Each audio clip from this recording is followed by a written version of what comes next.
नमस्कार दोस्तों, मेरा नाम है सुखदेव और आप मेरा चैनल देख रहे हैं जॉब तक। दोस्तों, आज हम बात करेंगे CSIR CDRI लखनऊ की तरफ से रिक्वायरमेंट आई है उसके बारे में। कुछ दिन पहले दोस्तों इसका शॉर्ट नोटिफिकेशन रिलीज किया गया था। फाइनली इसकी ऑफिशियल वेबसाइट पर फुल नोटिफिकेशन रिलीज कर दिया गया है और ये परमानेंट सरकारी नौकरी रहेगा। ITI 12 पास या डिप्लोमा पास आउट है तो इसका फॉर्म भर सकते हैं। पूरी जानकारी के लिए वीडियो को लास्ट तक जरूर देखें, वीडियो को एक लाइक करें, अपने दोस्तों में शेयर करें, चैनल को सब्सक्राइब करके बेल आइकन को भी जरूर प्रेस करें। तो चलिए वीडियो को स्टार्ट करते हैं। तो जैसे दोस्तों आप यहाँ पर देश की ऑफिशियल नोटिफिकेशन है और ये वैकेंसीज आया आपका CSIR central drug research institute की तरफ से, यानी कि CSIR CDRI की तरफ से रिक्वायरमेंट है, जो कि counselling of scientific and industrial research की तरफ से आता है और ये लखनऊ उत्तर प्रदेश की तरफ से आया। ऑल ओवर इंडिया के कैंडिडेट इसका फॉर्म भर सकते हैं क्योंकि ये वैकेंसीज है सेंट्रल गवर्नमेंट की। ठीक है, यहाँ पर तकनीकी एवं सपोर्ट स्टाफ की रिक्वायरमेंट रहेगा, यानी कि टेक्नीशियन और जो है टेक्निकल एंड सपोर्ट स्टाफ, जो कि टेक्निकल असिस्टेंट और टेक्नीशियन की पोस्ट आपका यहाँ पर रखा गया है, जिसका एडवर्टाइज नंबर यहाँ पर देख सकते हैं और इनकी वेबसाइट भी यहाँ पर आपको देखने को मिल जाएगा। ठीक है, और फॉर्म भरने का जो डेट है वो आपका आज से स्टार्ट हो चुका है। 25 नवंबर यहाँ पर डेट भी दे सकता हूँ, जैसे मैंने आपको बताया था शॉर्ट नोटिफिकेशन में कि इसका जो फॉर्म है वो आपका 25 नवंबर से स्टार्ट होगा और 26 दिसंबर तक आप इसका फॉर्म भर सकते हैं। फॉर्म भरने का जो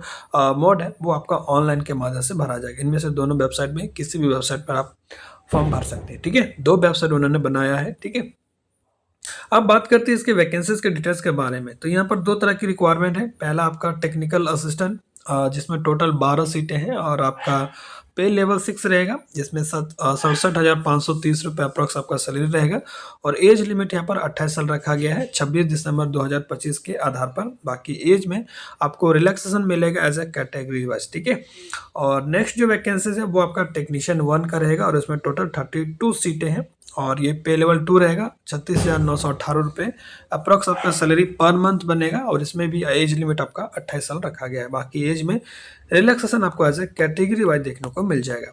अब यहाँ पर वैकेंसीज डिटेल्स बात करते हैं। जैसे अगर बात करते हैं टेक्निकल असिस्टेंट के लिए, तो इनका पोस्ट कोड आपका TA01 है। ठीक है, और इसमें अलग अलग ब्रांच वाइज यहाँ पर वैकेंसीज है।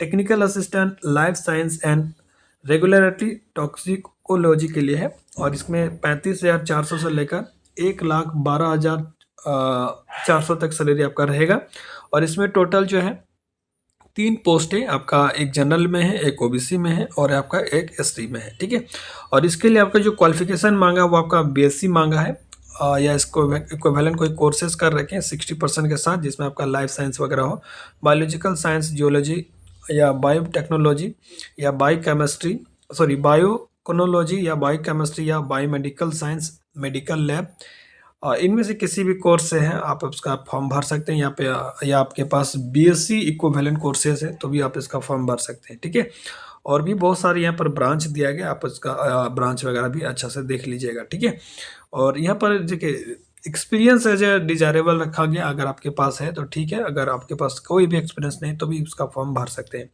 ठीक है, और यहाँ पर जॉब स्पेसिफिकेशन दिया है कि आपका अगर सिलेक्शन होता है तो क्या क्या जॉब करना पड़ेगा एज ए टेक्निकल असिस्टेंट के लिए, ये यहाँ पर देखेंगे।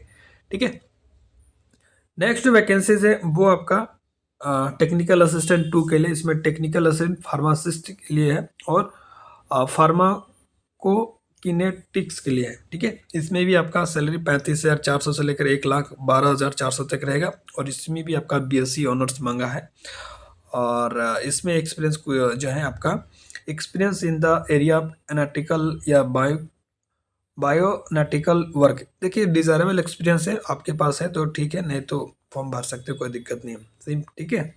उसके बाद टेक्निकल असिस्टेंट 03 के लिए, इसमें technical assistant medicinal and process chemistry MPC के लिए है और इसके लिए भी आपका BSc या इसको इक्विवेलेंट कोई कोर्सेस है, फॉर्म भर सकते हैं। ठीक है, उसके बाद दोस्तों टेक्निकल असिस्टेंट S&T मैनेजमेंट के लिए है और इसमें आप BSc है या इसको इक्विवेलेंट कोई कोर्सेस है, फॉर्म भर सकते हैं। ठीक है, उसके बाद टेक्निकल असिस्टेंट 05 क्या technical assistant knowledge resource centre KRC के लिए है और इसमें एक वैकेंसीज है और इसके लिए भी आपका BSc मांगा है। ठीक है, उसके बाद नेक्स्ट रिक्वायरमेंट है वो आपका है टेक्निकल असिस्टेंट TA06 के लिए। इसमें technical assistant sophisticated analytical instrument facility and research SAIFNR की है। और इसमें भी आपका BSc मांगा है, life science, chemical science, equivalent कोई कोर्सेज है, फॉर्म भर सकते हैं। ठीक है। उसके बाद नेक्स्ट वैकेंसीज है टेक्निकल असिस्टेंट 07। इसमें technical assistant centralise utility service के लिए है और इसमें आपका डिप्लोमा मांगा है केमिकल से, मैकेनिकल से और इलेक्ट्रिकल से। तो 3 साल के आपके पास डिप्लोमा होना चाहिए रिलेवेंट ब्रांचेस से 60% के साथ, और 2 साल के रिलेवेंट फील्ड में आपके पास एक्सपीरियंस भी होना चाहिए। ठीक है। या आपने बीटेक वगैरह भी कर रखे तो भी इसका फॉर्म भर सकते हैं। ठीक है। उसके बाद नेक्स्ट जो वैकेंसीज है वो आपका टेक्नीशियन G1 की है। इसमें 32 सीटें हैं और 32 में से 6 बैकलॉग वैकेंसीज है। और इसमें भी आपका पोस्ट वाइज है TN01 technician medical and process chemistry MPC के लिए है। सैलरी आपका रहेगा लेवल 2 जिसमें 19,900 से लेकर 63,200 तक रहेगा और इसमें टोटल 6 पोस्ट है। और इसके लिए क्वालिफिकेशन मांगा दोस्तों 10th प्लस है और 10th के साथ आपने ITI कर रखे हैं रेलेवेंट ट्रेड से, चाहे आपका NCVT हो या SCVT हो। आपका जो ट्रेड होना चाहिए वो आपका लेबोरेटरी असिस्टेंट केमिकल प्लांट, ठीक है, या 10 स्टैंडर्ड है और 2 साल के आपके पास एक्सपीरियंस है तो भी आप इसका फॉर्म भर सकते हैं। ठीक है। उसके बाद TN02 की रिक्वायरमेंट है जिसमें टेक्नीशियन रेफ्रिजरेशन की है और इसके लिए 10th के साथ आपका ITI NCVT हो या SCVT हो, दोनों कैंडिडेट अप्लाई कर सकते हैं। RSC मैकेनिक ट्रेड का सर्टिफिकेट होना चाहिए या आप 10th पास हैं तो भी इसका फॉर्म भर सकते हैं, बशर्ते आपके पास 2 साल का एक्सपीरियंस रिलेवेंट पे होना चाहिए। ठीक है। और नेक्स्ट वैकेंसीज है TN03। इसमें टेक्नीशियन इलेक्ट्रिक यानी कि इलेक्ट्रिशियन के लिए है और इसमें 10th के साथ ITI आपका NCVT हो या SCVT इलेक्ट्रिशियन ट्रेड से होना चाहिए, या आपके पास आपके पास 2 साल का एक्सपीरियंस है और आपके पास ITI नहीं है तो भी इसका फॉर्म भर सकते हैं। ठीक है। उसके बाद TN04 जिसमें टेक्नीशियन इलेक्ट्रिक टेलीफोन ऑपरेटर की है और इसमें 2 पोस्ट है, एक जनरल SC ओनली एक SC के लिए है और इसके लिए क्वालिफिकेशन 10th के साथ आपका ITI मांगा है। कौन ट्रेड से, यहाँ पर ट्रेड देख लीजिएगा, मैकेनिक कम ऑपरेटर इलेक्ट्रॉनिक्स कम्युनिकेशन सिस्टम, या 10th के साथ आपके 2 साल एक्सपीरियंस है रिलेवेंट फील्ड में तो भी आप अप्लाई कर सकते हैं। आपने अगर ITI इलेक्ट्रॉनिक्स मैकेनिक से कर रखे हैं तो आप टेलीफोन ऑपरेटर में अप्लाई कर सकते हैं। टेक्नीशियन 1 इलेक्ट्रिकल मैकेनिकल सर्विस के लिए है और इसके लिए भी आपका ITI मांगा है 10th के साथ, फिटर ट्रेड से मांगा है। ठीक है। तो ITI अगर फिटर से कर रहे हैं तो इसका फॉर्म भर सकते हैं, या आपके पास 2 साल का एक्सपीरियंस है 10th पास है तो भी इसका फॉर्म भर सकते हैं। TN06 है जिसमें technician ESD store keeper civil के लिए है और इसमें भी आपका 3 पोस्ट है, जनरल में 2 है, एक SC में है। ठीक है। और इसके लिए भी क्वालिफिकेशन आपका ITI मांगा है और 10th पास है तो भी इसका फॉर्म भर सकते हैं। ठीक है। तो आपने अगर ITI सिविल वगैरह से कर रखे हैं तो भी इसका फॉर्म भर सकते हैं। उसके बाद नेक्स्ट वैकेंसीज है TN07 technician ESD supervisor civil के लिए है। इसमें 1 पोस्ट है, एक सर्विसमैन के लिए और इसमें भी 10th के साथ आपके पास 2 साल का रिलेवेंट फील्ड में एक्सपीरियंस है तो इसका फॉर्म भर सकते हैं, या आपके पास सिविल से रिलेटेड कोई कोर्सेस है तो भी फॉर्म भर सकते हैं। TN08 technician 1 ESD plumber civil के लिए है और इसमें भी 10th के साथ ITI कर रखे हैं प्लम्बर ट्रेड से, इसका फॉर्म भर सकते हैं, या आपके पास 2 साल का एक्सपीरियंस है रिलेवेंट फील्ड में तो भी इसका फॉर्म भर सकते हैं। ठीक है। उसके बाद TN09 technician ESD carpenter civil के लिए है, 1 पोस्ट SC में है। 10th के साथ आपने ITI कारपेंटर से कर रखे हैं या 10th पास है और आपके पास रिलेवेंट फील्ड में एक्सपीरियंस है, अप्लाई कर सकते हैं। TN10 की बात करें तो technician MMI toxicology and BSP के लिए है और इसमें भी ITI रिलेवेंट ट्रेड से है, मेडिकल लैब टेक्नीशियन है या 10th पास है और आपके पास 2 साल का एक्सपीरियंस है, अप्लाई कर सकते हैं। TN11 technician laboratory animal facility की यहाँ पर 3 पोस्ट है, एक जनरल में, एक OBC में। ठीक है।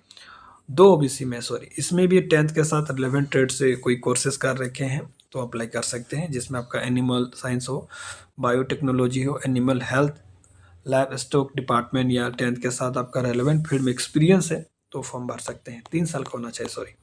TN12 यानी कि TN12 technician glass bowling plant की है, और इसमें एक OBC में है, और इसमें भी रिलेवेंट ट्रेड से ITI वगैरह कर रखे हैं, जिसमें सर्टिफिकेट आपके पास होना चाहिए ग्लास एंड सेरेमिक टेक्नोलॉजी, या 10th के साथ आपके पास 2 साल का इक्विवेलेंस कोई कोर्सेज किया हुआ है, सर्टिफिकेट है एक्सपीरियंस का, तो भी आप इसका फॉर्म भर सकते हैं।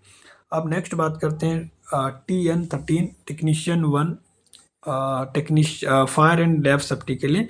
इसमें भी 10th के साथ ITI रिलेवेंट ट्रेड से कर रखे हैं, तो इसका फॉर्म भर सकते हैं, या आपके पास 10th के 2 साल के एक्सपीरियंस है फायर सर्विस वगैरह से, तो भी फॉर्म भर सकते हैं। TN14 की बात करें तो टेक्नीशियन आयन एक्सचेंज प्लांट के लिए है, और इसमें भी रिलेवेंट ट्रेड से आपने ITI कर रखे हैं, या बहुत सारे ITI का ट्रेड दे रखा है, इनमें से किसी भी ट्रेड से पास आउट है, फॉर्म भर सकते हैं, ठीक है। उसके बाद TN15 टेक्नीशियन 1 सेफ 01 इंस्ट्रूमेशन के लिए है, और ऑडिटोरियम के लिए। इसमें भी आपका जो ITI इलेक्ट्रॉनिक्स वगैरह से कर रहे हैं, इंस्ट्रूमेंट मैकेनिक वगैरह या कंप्यूटर वगैरह से, तो इसका फॉर्म भर सकते हैं, ठीक है।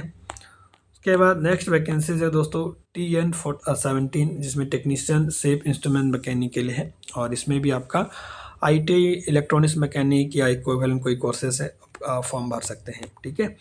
TN18 में बात करें तो टेक्नीशियन फोटोग्राफी के लिए है, और इसमें भी रिलेवेंट ट्रेड से ITI वगैरह कर रखे हैं, फॉर्म भर सकते हैं, या आपके पास एक्सपीरियंस है 10th पास है तो भी फॉर्म भर सकते हैं।